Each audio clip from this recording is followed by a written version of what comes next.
shall say that fortune grieves him, while the star of hope she leaves him. Coucou les tarophiles, j'espère que vous allez tous et toutes très bien. Bienvenue dans les énergies du jour du jeudi 4 mars. J'espère que vous vivez une magnifique semaine de relâche, que tout va à merveille, que vous avez énormément de plaisir et que tout va pour le mieux. Là, moi, c'est mon petit cœur d'enfant qui est éveillé. Vous voyez, j'ai mis mon chandail de Mickey Mouse. Il y a une raison à tout ça. C'est que le jeu que je vais vous présenter aujourd'hui m'a vraiment ramené à mon enfance. Là, je vous le dis, là, puis il m'a ramené à tellement des beaux souvenirs, là, tu sais, je vous en parle, puis j'ai le grand sourire. Je vais vous présenter le jeu, puis je vais vous expliquer après. C'est le Tea Leaf Fortune Cards de Ray Hepburn. C'est un gros coffret, là, je vous le dis quand même, là. Ce jeu-là contient 200 cartes. 200 cartes rondes. Vous avez vu quand vous avez fait votre choix de cartes. C'est toutes des petites cartes rondes, toutes mignonnes. Puis, c'est ça, il y a 200 cartes en tout. Il y en a 182 qui c'est des cartes avec des symboles. Il y en a 12 avec les mois de l'année et 6 avec les maisons astrologiques. En fait, là, nous, on a fait un tirage, j'ai fait un tirage général. Mais si vous aviez eu ce jeu-là, vous aviez voulu poser une question, vous auriez pu piger une carte dans les cartes de symboles, piger une carte dans les mois de l'année pour voir quand est-ce qu'approximativement que ça va se produire. Et l'autre carte serait, une maison astrologique. Ça serait plutôt, il dirait, de quel domaine? Est-ce qu'on parle du travail? Est-ce qu'on parle de l'amour? Est-ce qu'on parle, fait que, dans ce sens-là. Là, écoutez, moi, c'est parce que j'avais une grand-tante, la sœur à ma grand-mère maternelle, ma tante Laurette. Elle lisait dans les tasses de thé. Puis là, j'ai fait une petite recherche avant de vous parler, là, ça s'appelle la tasséomancie. Il me semblait qu'il y avait un autre nom pour ça, mais bon, apparemment que c'est ça, peut-être qu'il y a un autre terme, mais moi, c'est le premier que j'ai vu. Donc, la tasséomancie. Donc, elle lisait dans les tasses de thé. Puis moi, là, ça me fascinait. Ça me fascinait tout ça. Je ne sais pas si c'était toujours juste là, ce qu'elle disait. Ma mère m'a dit que oui, là, que souvent les choses qu'elle prédisait, ça arrivait. Mais quand même, je sais pas, quand on est jeune, c'est fascinant. Puis c'est peut-être un peu par rapport à ça aussi que j'ai le métier que j'ai aujourd'hui. Parce que c'est comme si ça m'a ouvert une porte de mysticisme ou je sais quoi, mais ça m'a vraiment attirée, là. Je trouvais ça mystérieux, les petites soirées au chalet, là, que ma tante, elle lisait les tasses de thé, puis c'était donc solennel, pratiquement. Évidemment, elle lisait pas ma tasse, je buvais pas de thé, j'étais trop petite. Mais quand même, je trouvais ça génial dans le monde d'adultes qui faisaient ça, là. Moi, ça me fascinait, vraiment. Alors, ça me ramène à ma jeunesse, ça me ramène aux beaux moments dans le chalet, en famille, et tout ça.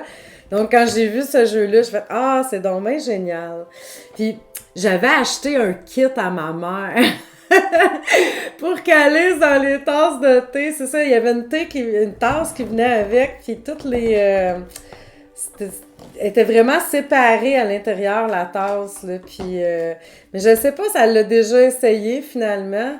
Parce que c'est ça, vous voyez, la tasse, elle doit être divisée. Parce qu'il nous montre aussi dans le livre comment lire dans une vraie tasse, là, malgré qu'on a les cartes, là.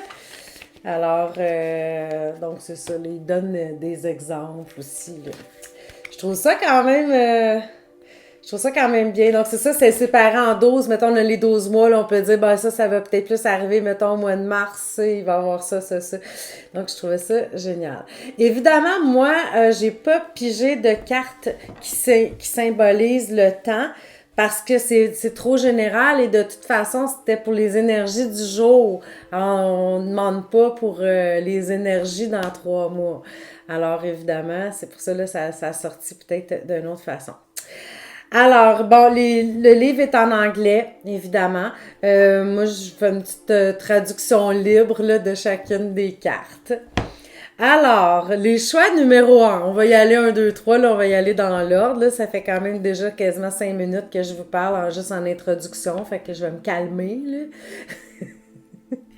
C'est la carte club. Ce qu'elle veut dire, cette carte-là, c'est qu'il y a quelqu'un qui va essayer de vous persuader de faire quelque chose qui n'est pas dans vos valeurs. Quelque chose que vous jugez négatif. Donc, il faut vous fier à votre bon jugement, de peut-être pas vous laisser influencer. Et là, je le sais pas, là, c'est peut-être quelqu'un, justement, qui a beaucoup d'influence sur vous, quelqu'un qui habituellement vous induit pas en erreur. C'est peut-être pour ça là, que vous êtes presque prêt à vous laisser fourvoyer. Mais il faut faire vraiment attention. S'il y a quelqu'un vraiment qui vous propose quelque chose ou que vous sentez que c'est pas aligné avec vous, là, que ça fait pas de sens, touchez pas à ça aujourd'hui, OK? On mettra ça demain. Puis demain, en tête reposée, vous allez peut-être changer d'avis. Donc, essayez de faire attention là, si vous sentez qu'il y a des gens qui essaient de vous persuader de faire des trucs ou peut-être d'adhérer à quelque chose qui vous plaît pas. Ça peut peut-être être même un vendeur un peu arnaqueur. Là, je dis ça, je dis rien, là, mais ça m'a fait penser à ça. T'sais. Il essaie de vous persuader d'acheter, puis vous, c'est comme moi, attends un peu, il me semble que c'est cher pour qu'est-ce que j'ai. Donc, je dis ça, ça peut être aussi dans ce sens-là. Alors, c'était les choix numéro 1. Les choix numéro 2, c'est la harpe. Elle est vraiment belle, cette carte-là. Donc, on voit des petits doigts là, angéliques là, qui font un son de la musique mystique. Une harpe, c'est tellement doux comme son. Donc, on disait que celui qui pige cette carte, il est vraiment chanceux parce qu'il y a comme un bonheur intérieur là, qui vient de l'amour spirituel. Ça, on mettait beaucoup l'emphase là-dessus. Là, c'était comme... tu sais, enveloppant de façon spirituelle et angélique. Tu sais, c'est pas comme... c'est pas un plaisir éphémère de jouer au PlayStation, mettons. Je joue même pas au PlayStation. Ça a vraiment l'idée qui m'est venue. C'est la semaine de relâche, il y a peut-être bien des jeunes là-dessus. Mais c'est ça serait plutôt un bonheur qui vient de l'intérieur, qui est comme beaucoup plus puissant, tu sais... qu'on se sent accompli, qu'on se sent entier, qu'on se sent... un sentiment de plénitude. Donc, c'est ça qui représente votre journée aujourd'hui. Donc, on s'entend que...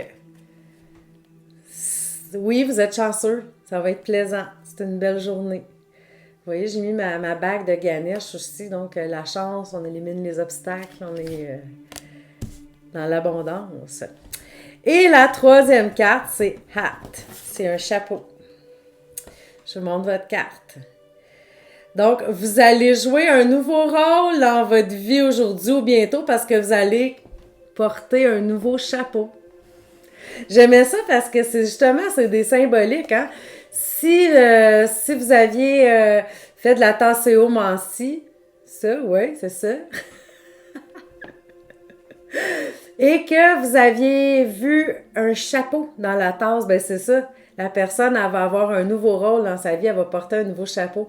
Mais tu sais, ça, faut faire comme travailler notre imagination quand même, parce que c'est peut-être pas tout le monde là, qui aurait vu un chapeau et qui aurait pensé à dire ça. Mais ça se peut que vous ayez comme des idées toutes fraîches, que vous allez t'inspirer. Ben, il faut suivre la vibe du changement. On porte un nouveau chapeau puis c'est plaisant, là, tu sais, on va jouer un rôle différent. Alors, c'est ça pour aujourd'hui, pour les choix numéro 3. Donc, un petit jeu plaisant, hein, tu sais, puis moi, je pense que, justement, le fait que, tu sais, il y a beaucoup, beaucoup de cartes, ça peut être amusant, même en famille, tu sais, de faire ça si vous avez comme 0 don, là, pour lire dans une tasse de thé, mais quand même, moi, je trouve que ça peut être plaisant, parce que c'est toujours, c'est amusant, il n'y a rien de... Il n'y a pas de carte grave, là, tu sais, comme la mort ou je sais pas quoi, là, c'est pas ça. Donc, c'est tout le temps quand même... Ben oui, il y a des cartes de malchance, puis parce que c'est la vie, là, il y a des choses un peu moins plaisantes, comme vous, dans la carte club, la première qu'on avait commencé, qui était de peut-être que vous allez vous faire influencer par quelqu'un à faire des choses qui sont pas dans vos valeurs.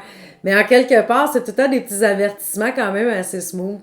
Donc, je pense que ça peut être accessible à tous, puis que vous ayez beaucoup de plaisir en famille à jouer avec ce jeu-là. Alors, je vous souhaite un magnifique jeudi rempli d'amour. À bientôt!